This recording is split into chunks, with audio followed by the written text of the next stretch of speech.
Welcome to this week in review. We're going to start doing reviews slightly different now, as opposed to going through all the shows and major highlights for the show. I'll bring up and other important events through the week. Um, First thing I'm going to talk, mention, and I'll also kind of go through order for the week as well. First off, Jinder Mahal, he challenges Seth Rollins for the World Heavyweight Championship on for the January 16th Raw.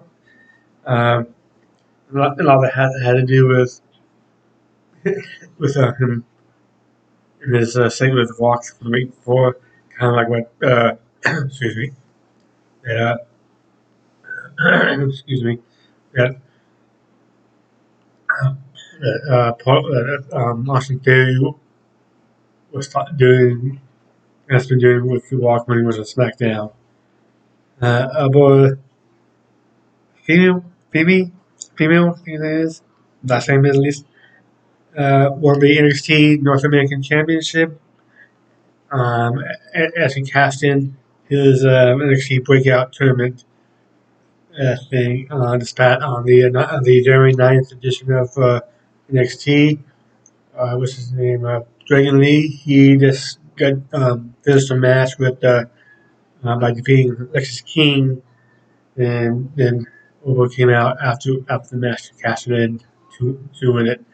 I think everyone, I think everyone, well, not everyone, but a lot of people, including myself, expect Alexis King to win it.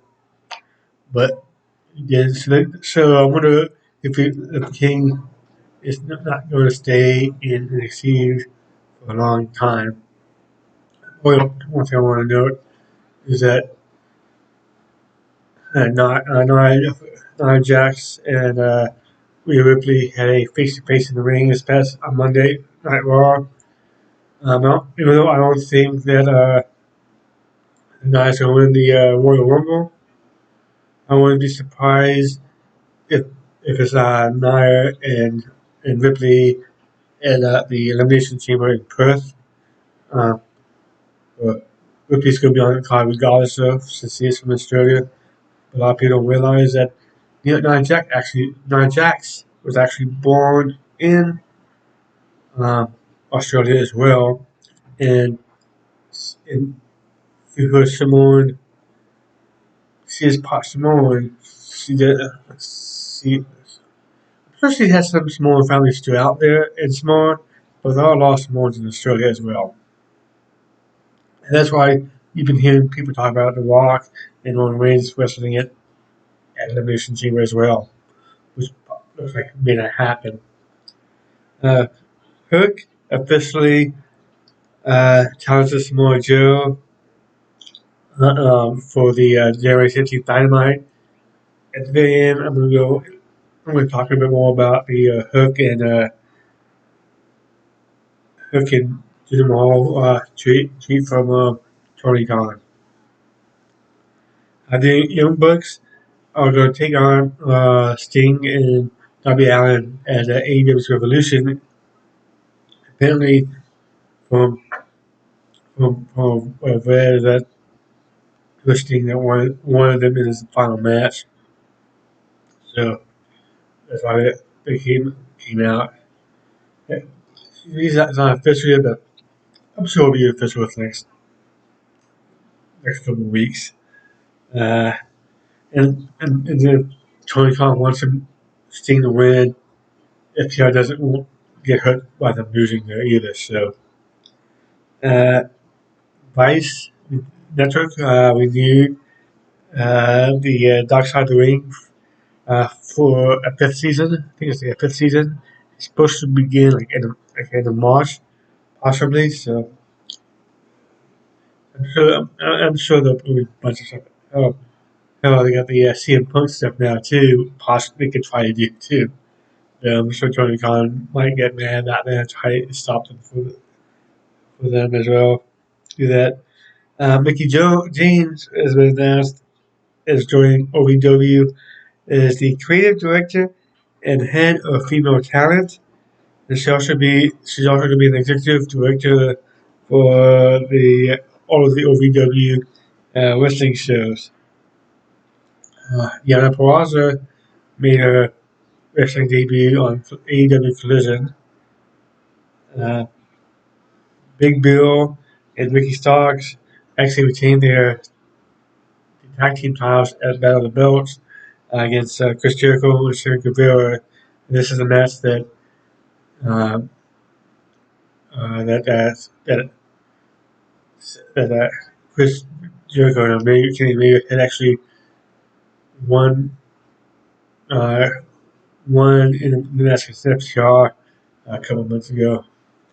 But and this was supposed to be not with Sammy Guevara, but Steady Jericho and Omega were supposed to have this match against them at World's End. And the How to Kill took place. It was actually a extremely good pay per view. People need to need find a way to watch the show. Um, TNA, especially TNA. Uh, the Crazy Steve defeated Tommy Dreamer to win the TNA's Digital Media Championship. Yuzuru Shaw won the Ultimate X to become the more contenders with the Knockout Championship. The Darby Allin, sorry,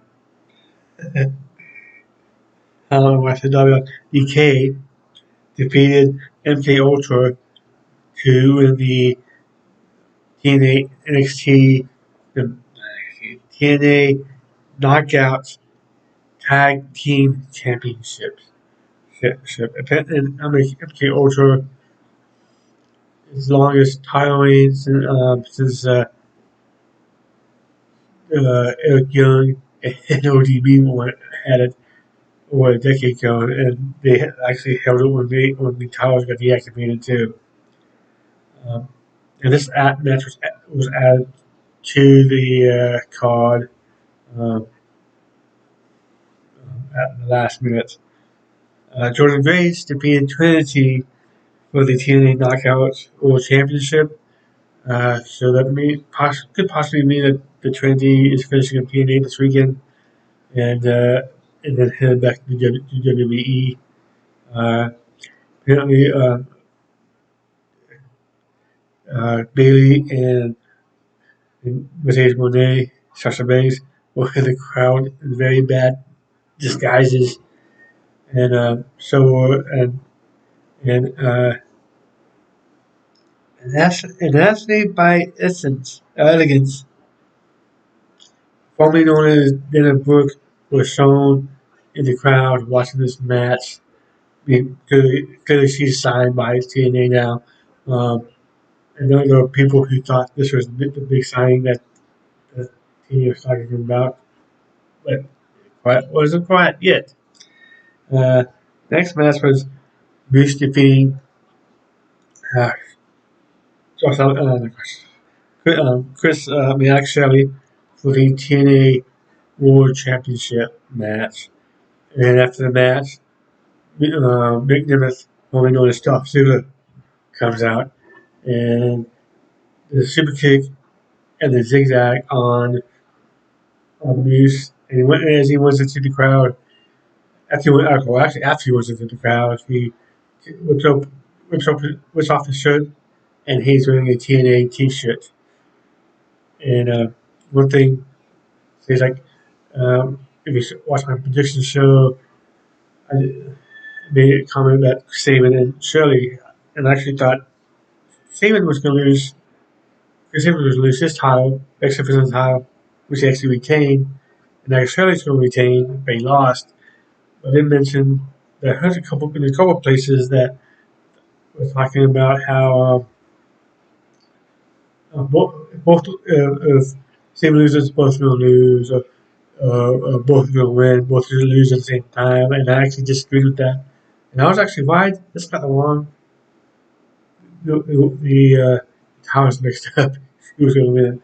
And to be honest, Nick Nemeth could face either man, really, because he's probably going to win the title the first PWG they did, whenever that's going to be. So I might want to add too that during the PLE, AAA, and TNA announced that that they continue the partnership, and also Zaya Brookside is also officially signed with TNA as well. Uh, Jack Perry. Oh yeah, before going on, I also forgot about AJ Francis, which is this video. Joe Henry comes out and says, "Here's a video too," and kind of does this kind of calling out smack on on AJ Francis, and after the video stops, AJ Francis and DJ, who I think his name is, basically attacked him. And later on the show, they made fun of them attacking him. So I guess AJ Francis, and he's probably doing his top dollar in WWE. I guess he's going to be doing some stuff in TNA as well too. He's not on the contract, so it's about like a handshake type deal. Um, Jack Perry, yes, that's Jack Perry. He he made his New Japan debut at the New Japan uh, the Battle of the Valley. He attacked Satoru Nino after his match. Then Perry tore his AEW contract up, and also had an on brand that says scapegoat, and the announcers were calling him scapegoat, alluding to the incident in England with CM Punk. And my opinion, that's because he tore up the in a quote unquote AEW contract. Doesn't mean not still in AEW. I think he still is, especially since New Japan and AEW have a working agreement. And even though it wasn't in the contract AEW, that won't stop them from possibly using him anyways. So that's that. Now, I'm going to talk for a couple of minutes about Tony Khan and the stuff he said on Twitter with Hook and Jinder Mahal. Well, overall, well, before kind of basically he said he made a comment about he didn't understand when people were basically complaining about Hook. Asked this is before Hook officially challenged for the from when Hook's challenged initially on Collision on the January 6th. So this is before he actually got to Samoa Joe's face and kind of challenged him without really saying anything, but he challenged him, and Tony Khan was saying, yeah, people complain, and you don't understand why. He was 28-1 in his last 29 single matches in AEW, and you got someone like Jinder Mahal that hasn't won a match in over a year, and he's getting a title shot. And this actually kind of starts with going back from Monday night when it was Guri from Motor Wrestling Inc. He made a tweet about um, Jinder Mahal and Seth Rollins actually have a history. When Seth Rollins is was the inaugural NXT champion, and the person he beat in the tournament final was Jinder Mahal. This was in 2013, I guess. It sounds about like 2013. And, so almost 11 years ago. So they have a history. So for the most part, I mean, I understand where Tony Khan's coming from. It's like, yes, he hasn't won a match in over a year. It makes no sense him going into at least how going into the title match, like he said. But same time, he said it was a double standard, but what double standard? Well, he says he's right. There's a double standard. Because I'm sure there were people who were complaining about Hook getting the shot. Don't get me wrong. Because I don't think he deserves it. I'll tell you in a second. At least deserve it, not quite yet. I'll tell you in a second. Um, but gets 21. But that's not trying to follow that. But yeah, it's like he doesn't. Well, he doesn't deserve it. Oh yeah, but there were past a lot more people complaining about Jinder Mahal getting it than Hook. So yeah, that's double standard. Except double standard is the other way around.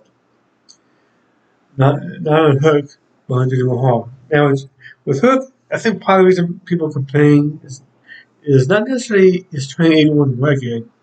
That's impressive, but who did he beat? It's like okay, so he did win it. It's like people will bring up like Abaddon facing Judy Hart for AEW Women's Championship, but she won like fatal 4-way to get in that match. Number one's contender. So it's like okay, see may not see it a lot on TV, but she won the match to get there. Again, now so I looked at Hook's single matches and see some of his biggest wins are. Well, his four biggest wins are see most recently Wheeler Utah War's End. Okay, which holds the FTR Championship. And Wheeler Utah is the current Pure Champion. So okay, well you got that. Is he really that big? Well, we're going for his title, not for Utah's title. So it's okay. It's not big, but it's big enough, I guess. Uh, Another one was Jack Perry when he regained the FTR Championship. So that means he's one loss in his 29 matches, single matches. At least going into Monday, into Wednesday, was against Jack Perry. And another one is to defeat Ricky Starks for the FTR Championship. And it was showed over in July 2022. And before that was Matt Hardy. And all these are AEW matches. It's like, those are his four biggest matches he's won. The other ones are people who would go up to single match list. Because he has some wins in tag matches and trio matches, but nothing one. But then again, records don't really matter in wrestling though too, because the story needs to make sense. It was for Jinder Mahal doesn't make sense because rank wise, yeah, it makes kind of sense, but then again, you always use like college football. It was like I guess past season it was 4 undefeated teams, only two of them made it end up in the college football playoffs, being Michigan and Washington. You got then that's at Florida State, who actually did have an argument of getting in, and then Liberty University. Guess what? It was 4 teams. Michigan undefeated. Washington in that defense lost to Michigan, so one of them was going to lose.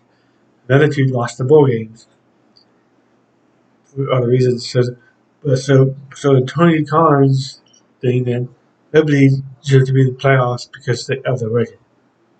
There's more than that, obviously. A lot of it has to be who they played.